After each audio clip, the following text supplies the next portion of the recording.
Hello, welcome back. Today for Tuesday, September 29th, we're going to review some of these items for our exam. So there's two PowerPoints here. There's the factors that affect your life and being an individual, and then we're going to review the landscaping and grounds keeping laborers. Okay, so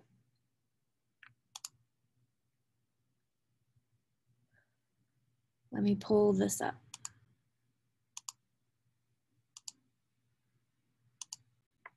Okay, so this is a PowerPoint that we talked about early on. This is a lesson that we talked about early on.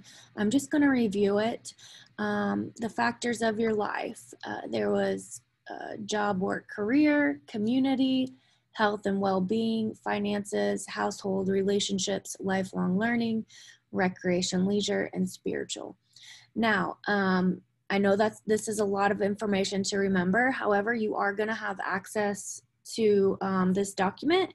So if you need to print it off or keep it open to, refer back to, it is what it is. So work, job, career, why people work. So they work for money, family, passion, humanity, a sense of achievement, position, for a nation, religious or spiritual reasons, fame, to feel good about ourselves. We work at jobs within our skill set. We work at a job in the field of our interest. Community.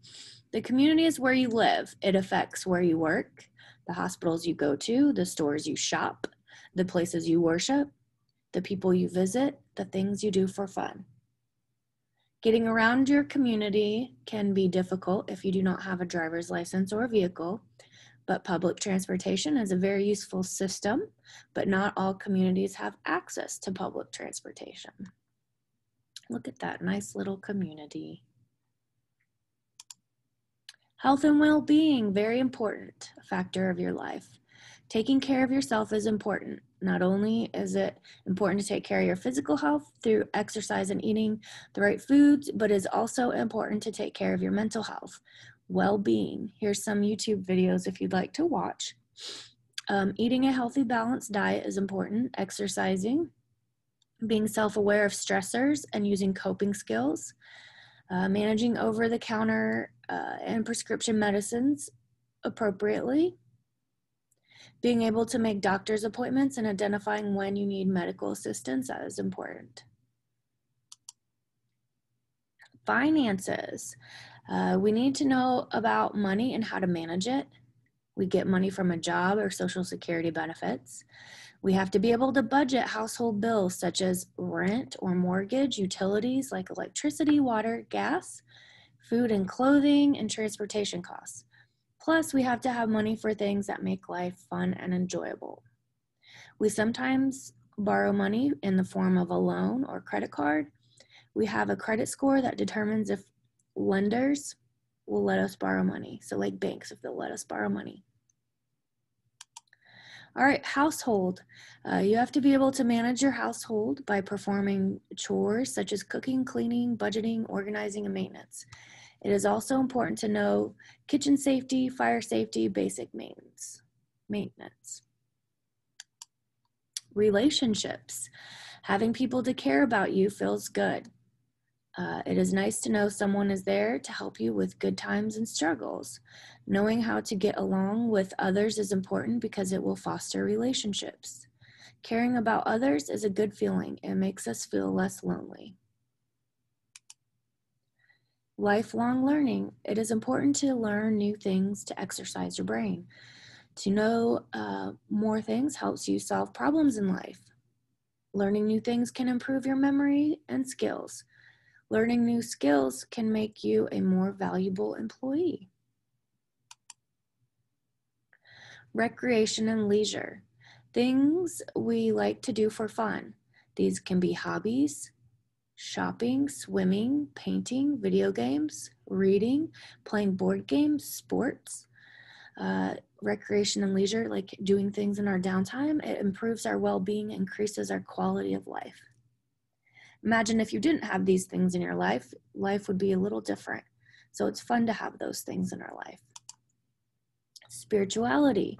Spirituality is how we feel connected to the universe. We often practice spirituality through religion. This is where we get our morals, what's right, what's wrong, our manners. It's through our beliefs about how we should live our lives. Okay, so that's just a really quick overview. You just need to do a really quick overview of that. Feel free to look at the videos, but I just need you to really just do a quick overview. Okay, now we're going to review, let's see here. Being an individual is the next one we're going to review.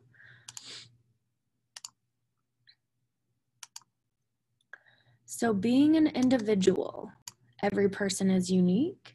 Everyone has strengths and weaknesses, things they're good at and things they need help with. Strengths and weaknesses. Things you are good at. Strengths are things you are good at.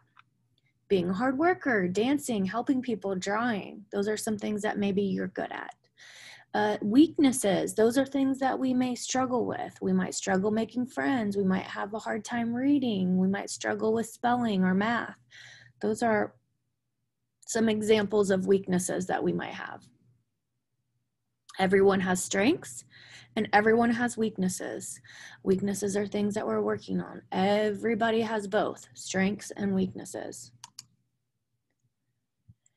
Because some individuals need extra help, they may get special education services. And if you're in my class, then you do. And guess what? That's okay, because sometimes everybody needs a little extra help. What does it mean to be in special education? Special education ranges from gifted and talented to severe and profound. Each child in special education has been diagnosed with a condition.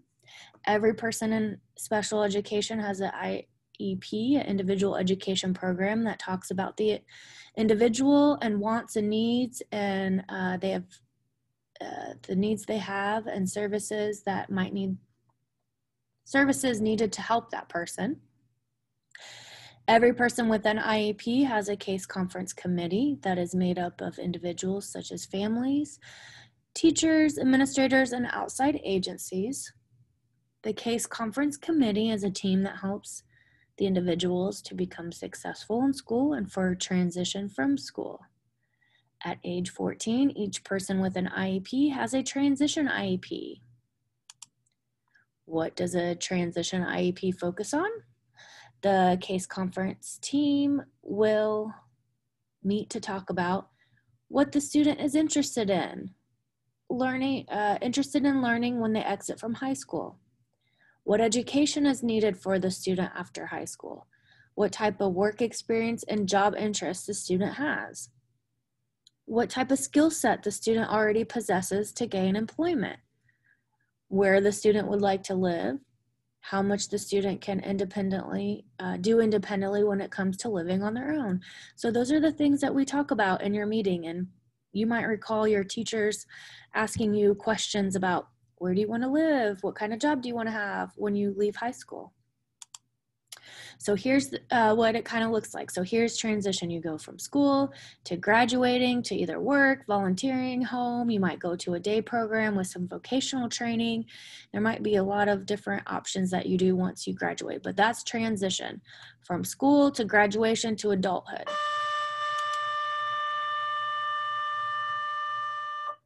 How do we find out what we want to do? Well, your teachers might ask you questions in the form of interest in job surveys. There might be hands-on experience. You might have in-school jobs or a JEL class, those types of things. And you might find your strengths and weaknesses in those things or your interests in those things. These take place mostly while you're in high school, but should start when you turn 14. Especially some of those interests in job surveys. And if you remember, like last week we were talking about the career interests, the ONET career interest survey. So that is an example of finding out what your interests are. The process. So over time, you learn about what you like to do. The year before you exit high school, most individuals apply for vocational rehabilitation. VR is an agency that helps you find and keep employment. So some of you I know have open VR cases, and so that is an adult agency that will help you once you graduate. Vocational rehabilitation, they help you locate a job in your area of skill set and interest. They can help pay for job training programs. They guide you if you're interested in self-employment. They help you apply and create a resume. A resume is a document that lists your education, qualifications, work experience, and references. So once they help you get a job, then you will start, when you start to work, VR will provide you a job coach for you. So once you get a job, you're starting the job, they will have someone on the job helping you. The job coach is someone who goes to the job with you to help you learn all the tasks you are responsible for on the job. Then once you start doing the job and you start to become independent, the job coach will fade support until you can do it all by yourself. Once you are independent, which means all by yourself on the job, your job coach will no longer attend work with you. And at that point, they will probably close your case and then you'll become officially employed. Well, you already were once you get the job, but you know. Important things to know about working. You need to get along with others.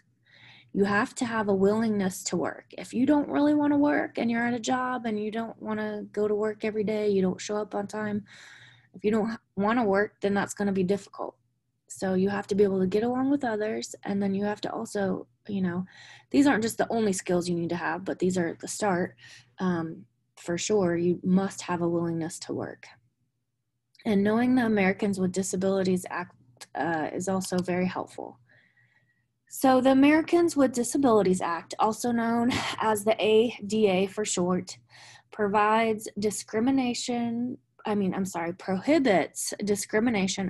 people with disabilities in employment, transportation, public accommodations, communications, and governmental activities. The ADA also establishes requirements for telecommunication relay services. So how this especially impacts employment, because that's kind of what we're talking about. The employer, which is like your boss, they must provide you with a reasonable accommodations to complete that job. So if Johnny might use a wheelchair at work, and he has to work at a table sorting things for an assembly line, then maybe one of those accommodations could be that his table could be lifted up so his wheelchair could get underneath it. So reasonable accommodation for Johnny is that he's able to fit underneath the table that he needs to work at, and so they could extend the legs of the table, and that is a reasonable accommodation. If Sally does not have transportation to work, this is an example of not a reasonable accommodation. If Sally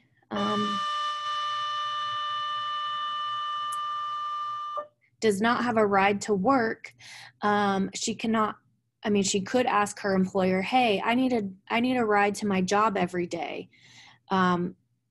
And maybe she has a medical condition or something, but she's like, I need a ride to work every day. Your employer is not going to provide, nor should they have to provide a transportation for you every day. That is not a reasonable accommodation. That is accommodation that's like way above and beyond asking an employer to do. There are other ways for Sally to get to work. For example, she could ride in a ride sharing With another coworker, she could take Uber, Lyft, a taxi. She could take, if she's eligible for Open Door, she could take the Open Door services that come to your door, the scheduled service, or she could ride the Indigo fixed routes. So there's other options that Sally needs to be responsible for getting transportation to and from work. That's not your employer's job. But anyways, your employer still needs to provide reasonable accommodations. Okay, so this went in place in 1990, but it's an extension of other laws protecting people with disabilities and civil rights. Okay, so that's, okay. So that was those two PowerPoints. So now the last thing that I want to review, oops, let's see here.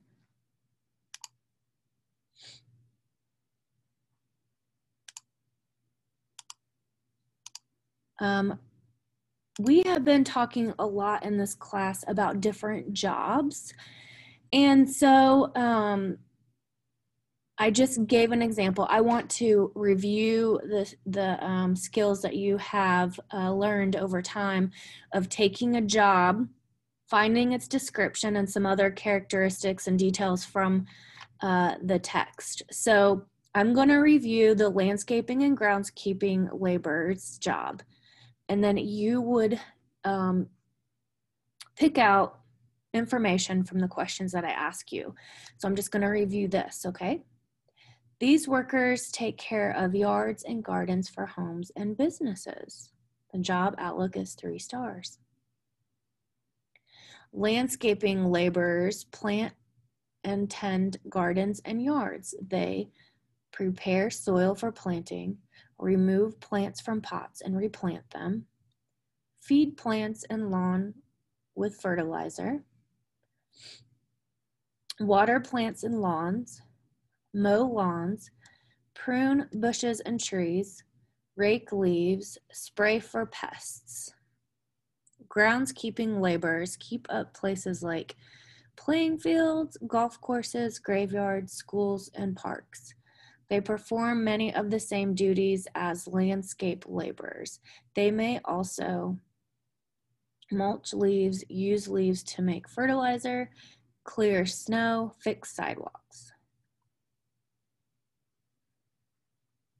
So when you take your quiz, this first section is going to be 3 questions from here, and then I'm going to give you 3 questions from this page. Okay? So personal skills and knowledge. The one big personal skill and knowledge that you have to know is operate tools and equipment. The physical needs, strength, dexterity, mobility, and stamina. Working conditions. All of these jobs are performed outside because you're taking care of lawns, right? For the most part, and plants.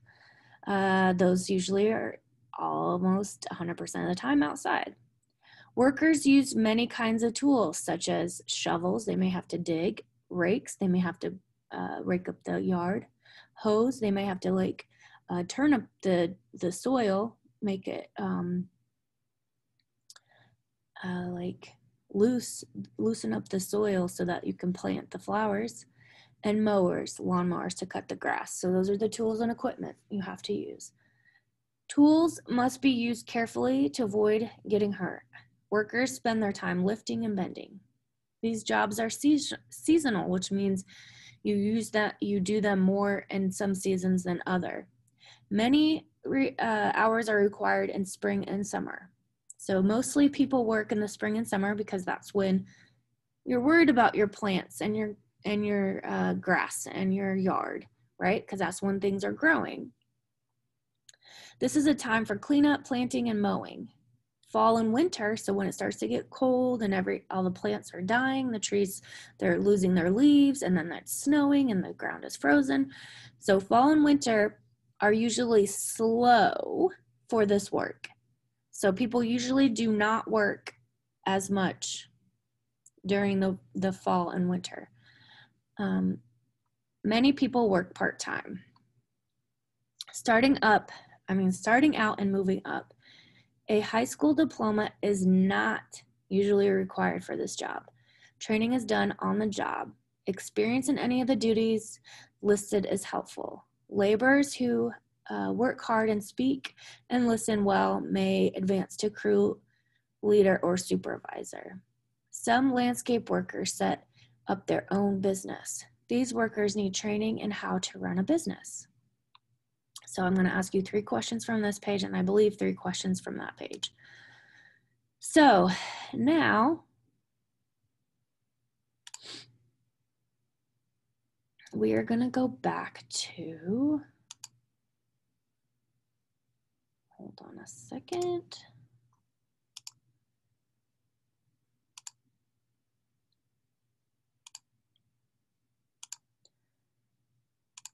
So for today, for September 29th, Tuesday, September 29th, we have reviewed, I went over all of this 2 PowerPoints and this landscaper and groundskeeper laborers job description. So I've reviewed all of those. You're only going to get a couple questions from here, maybe a question from here, a couple questions from here. So it's a lot of stuff to review for the few questions I'm going to ask you about it. But again, like these are on here if you need to refer back to it. Hopefully you can answer without it. I would like to see what you remember. But obviously, those are there. So anyways, I hope that all got into your brain and you remember it. And then I will see you back here tomorrow. I'm going to go over the quiz test questions for you, and then and I'll see how you did. So anyways, if you have any questions, give me a call or email. And if not, I will see you back here tomorrow. All right. Have a great rest of your day. Bye.